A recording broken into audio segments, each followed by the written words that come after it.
देवस्य धीमहि धियो यो नः प्रचोदयात्।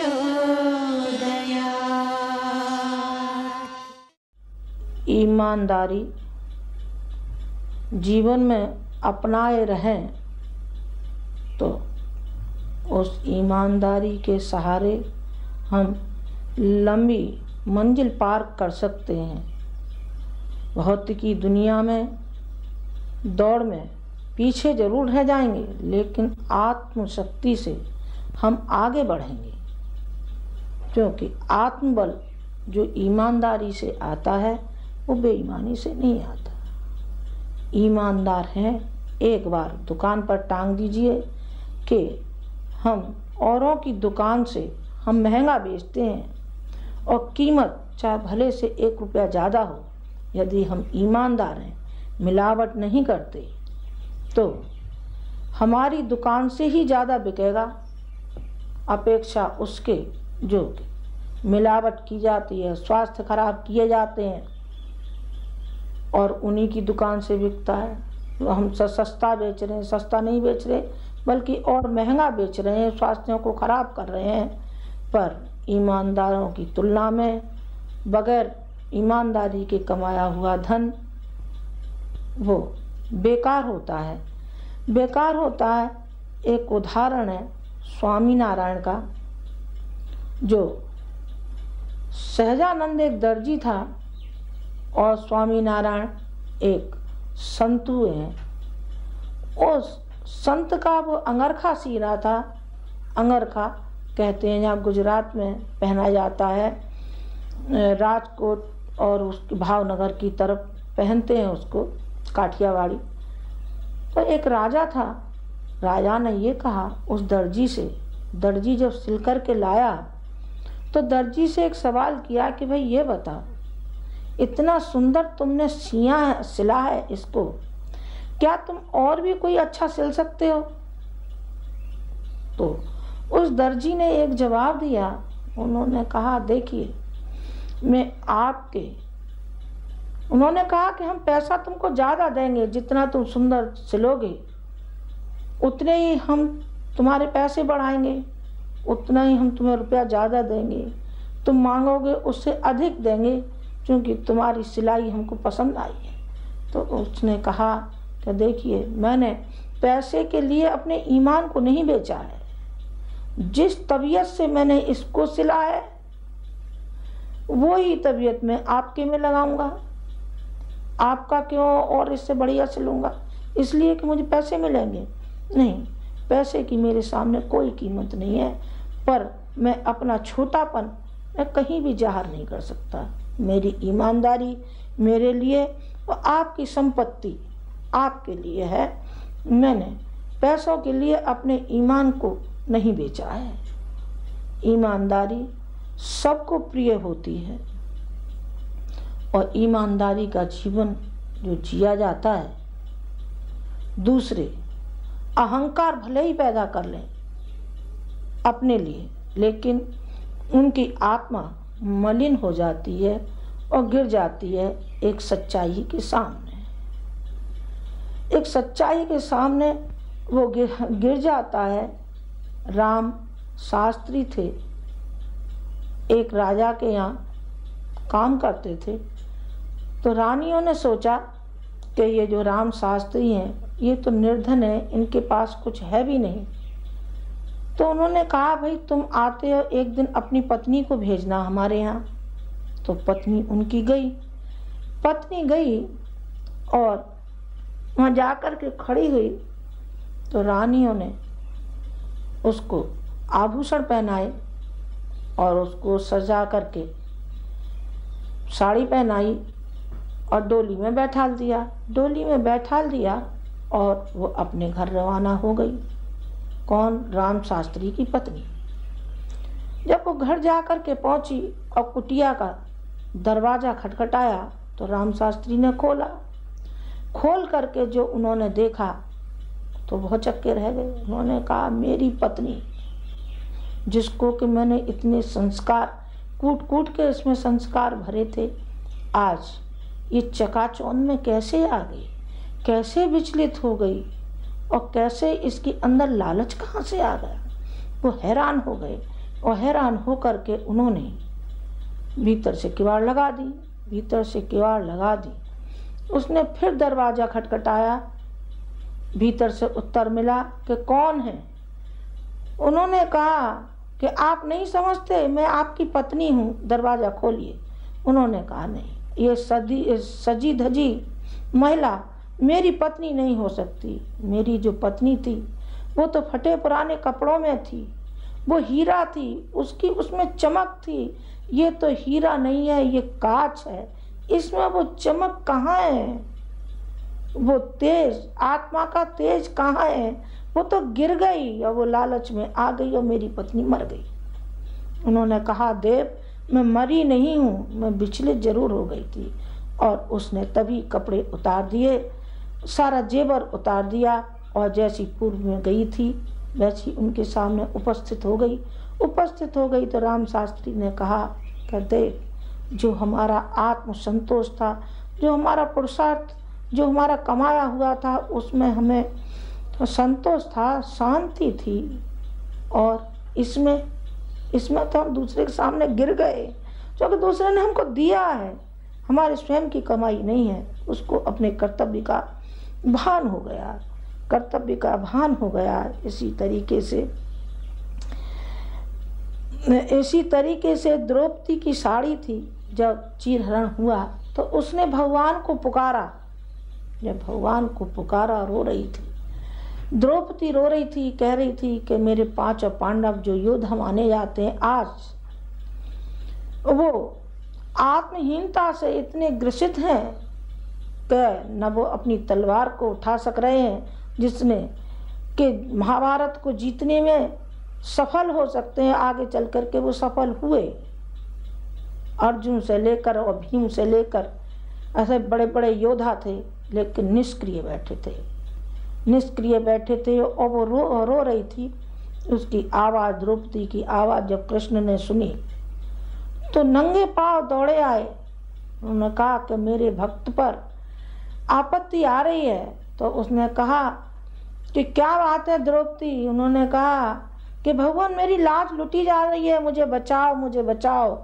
तो उन्होंने कहा बचाऊंगा तो जरूर, पर मैं ये देखता हूँ क्या बही खाते में तेरा कहीं पुण्य का जमा खर्च है क्या, मैंने कुछ पुण्य किया है कि मैंने महाराज कुछ नहीं किया, मुझे जरा भी याद नहीं। मुझे तो एक ही याद है कि एक संत की लंगोटी गंगा जी में बह गई थी और वो नग्न अवस्था में थे, तो मुझसे देखा नहीं गया। मैंने कहा पिता, लो छोटी बच्चियां होती हैं वो भी तो नंगी उघाड़ी फिरती हैं, मैं तो आपके लिए अबोध बालिका की तरीके से हूँ, मेरा कोई अंग खुल भी जाएगा तो मैं समझ लूँगी मैं बच्ची थी, और आप तो बड़े हैं ही, आप तो संत हैं, आप तो महात्मा हैं, आप तो मेरे पिता तुल्य हैं। आधी साड़ी फाड़ करके और द्रौपदी ने उन संत के हवाले कर दी। तो उन्होंने कहा कि बस द्रौपदी, बस बस बस, सुन लिया, मैंने सुन लिया, हाँ तेरा वही पुण्य काफ़ी है। और उन्होंने उसके बदले में कितनी गुनी साड़ियाँ उसके लिए मुहैया की कि उसमें दुशासन थक गया, गिर गया और परास्त हो गया। दुशासन जीत कौन गई? द्रौपदी जीत गई। कौन जीत गया? ईमान जीत गया उसका, ईमानदारी, जिसने अपनी सादगी से जीवन जिया हो और दूसरे की दौलत को उसने मिट्टी के ठिकरे समझे हो। इसी तरीके से एक बढ़ई हुआ है, एक बढ़ई था और वो सो रहा था किसी तरीके से गंगा जी में उसका वसूला गिर पड़ा। तो जब उठा वो रोने लगा तो पेड़ पे ही एक और कोई शक्ति रहती थी, उतरी। उन्होंने कहा भाई क्यों रो रहा है? उन्होंने कहा कि मेरा इसमें एक वसूला गिर पड़ा है, तो ले वसूला हम तुझे देते हैं। उन्होंने एक सोने का दे दिया, चांदी का दे दिया। उन्होंने कहा महाराज मुझे नहीं चाहिए, मुझे तो मेरा वही चाहिए जिससे मैं जीवन यापन करता था और अपने बाहुबल से कमाता था। मैं इन सोने चांदी की रखवाली में कहाँ करूँगा, मुझे तो वही चाहिए। सोने चांदी का भी मिल गया उसे ब्याज में और लोहे का भी मिल गया। दूसरा एक और मित्र था, उसने भी देखा। उन्होंने कहा अरे ये सोने और चांदी का कहाँ से लाया है। उन्होंने सब बताया कि मुझे किस तरीके से प्राप्त हुआ। उन्होंने कहा अच्छा तुझे इस तरीके से प्राप्त हुआ। वो चला गया। सो उसने अपना वास्तविक डाल दिया, अपने आप ही डाल दिया नदी में। तो अपने आप डाल दिया। वो रोने और चिल्लाने लगा। उन्होंने कहा कि जैसा उसे प्राप्त हुए सोने और चांदी के वसूले अर्थात कुल्हाड़ी। तो उन्होंने कहा जो उस पर बैठे थे, उन्होंने कहा कि देखो उसकी तो मजबूरी नहीं थी, उसकी ईमानदारी थी और ईमानदारी का उसे मिला था। और तुम्हारी है बदनीयती, तुम्हारी बदनीयती है, तुम वापस चले जा। तुम्हारा कुल्हाड़ा तो गया ही है और अब तुम भी जाने वाले हो। यदि जान की खैर चाहते हो तो यहाँ से चले जाओ, बिल्कुल चले जाओ। और वो वहाँ से रवाना हो गया। तो सुना ना आपने ईमानदारी में कितनी शक्ति है और बेईमानी में कितना व्यक्ति गिर जाता है। लालच में वो कहीं का नहीं रहता। लालच हटाना चाहिए, जीवन में लालच की कोई जगह नहीं है। एक थे राजा जिनका नाम था जनक दान करने में उनका नाम था। ये दानी है और स्वयं खेती करके अपना उपार्जित करते हैं। एक था रैक गाड़ी वाला था और वहाँ से गुजर रहा था। हंस और हंसनी का जोड़ा दोनों आपस में बात कर रहे थे। उन्होंने कहा कि जनक बड़ा है कि रैक। उन्होंने कहा कि रैक के बड़ा है। तो जो हंसनी बोली अरे आप तो वैसे ही कह रहे राजा जनक बड़ा है। उन्होंने कही राजा जनक नहीं बड़े हैं, रैक के बड़ा है। तो राजा जनक सुन रहे थे। जैसे ही उनका ध्यान गया कि तब तक वो हंस और हंसनी उड़ चुके थे। उन्होंने कहा कि कौन सा वो रैक है, वो बुलाया जाना चाहिए। और उन्होंने बुलाने के लिए व्यक्तियों को भेजा और रैक आया और उसको बहुत सारा धन दिया गया। तो उसने एक ही शब्द कहा।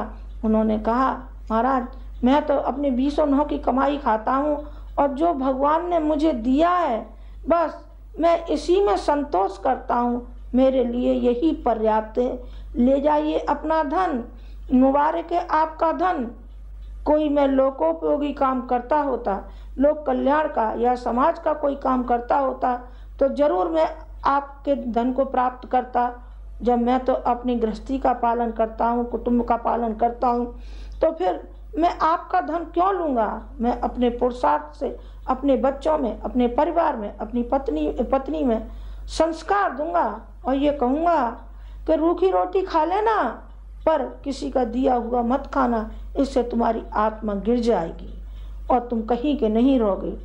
परिवार में स्वावलंबन की प्रक्रिया पैदा करनी चाहिए। उनको उत्तराधिकार में वस्तु नहीं चाहिए, धन नहीं, धन की अपेक्षा संस्कार दीजिए जिसमें कि जन्मांतरों तक वो संस्कार उनमें बने रहें। इस जन्म में भी उनको फायदा हो और अगले जन्म में भी रास्ता साफ हो, वो अपने परिवार में करना चाहिए। मैं एक और उदाहरण आपको सुनाना चाहूँगी। एक था ब्राह्मण और थे युधिष्ठिर, अर्जुन और कृष्ण। जब उन्होंने यज्ञ किया, यज्ञ के बाद उन्होंने ब्राह्मण भोजन किया। ब्राह्मण भोजन कराए तो एक ब्राह्मण को निमंत्रण दिया और निमंत्रण देने के पश्चात घर लौटे तो वो जो ब्राह्मण था रोया, फूट फूट के रोया। और जब युधिष्ठिर को मालूम हुआ कि ब्राह्मण रो रहा है तो उन्होंने कारण पूछा, ब्राह्मण को बुलवाया तो वो रोया। उसने कहा कि महाराज मैं इसलिए रो रहा हूँ कि आपके यहाँ आता हूँ तो जैसा खाए अन्न वैसा बने मन, तो मैं कुधान्य खाऊंगा और यदि आपके यहाँ मैं भोजन नहीं करता हूँ तो वो आपका तिरस्कार होता है, लेकिन मेरा मन गवारा नहीं करता कि मैं आपका अन्न खाऊं। तो युधिष्ठिर भी रोने लगे और भगवान कृष्ण भी रोने लगे और अर्जुन भी रोने लगे। ये तीनों के तीनों रोने लगे। उन्होंने कहा कि ईमानदारी से बढ़कर न कोई यज्ञ है और न तप है। तप भी जब ही सार्थक होता है जब वो ईमानदारी रग रग में उसके में समा जाती है। भक्त के भी इसी तरीके से एक बुढ़िया को निमंत्रण दिया गया और बुढ़िया ने कहा, बेटो तुम्हारे एक दिन के भोजन से मेरा कुछ बनेगा नहीं, बल्कि और मेरा बिगड़ जाएगा। मैं आत्मा से गिर जाऊंगी। जो सूखी रोटी मैं खाती थी उसमें जो मेरे संस्कार बनते थे और आपकी हलवा पूड़ी और मेवा मिठाई खा करके मेरी आत्मा मलिन हो जाएगी। मेरे संस्कारों को बिगाड़ो मत, मेरे संस्कारों को जीवित रहने दो। मैं आपके निमंत्रण खाने के लिए नहीं आऊंगी, मुझे क्षमा करना। आप हैं तो मेरे बालक हैं, तो मुझे बुलाने के लिए आप आए हैं, पर मैं नहीं जाऊंगी, मुझे क्षमा करना। तो ये ईमानदारी से सबक लेना चाहिए। इसी में मनुष्य जाति की भलाई है।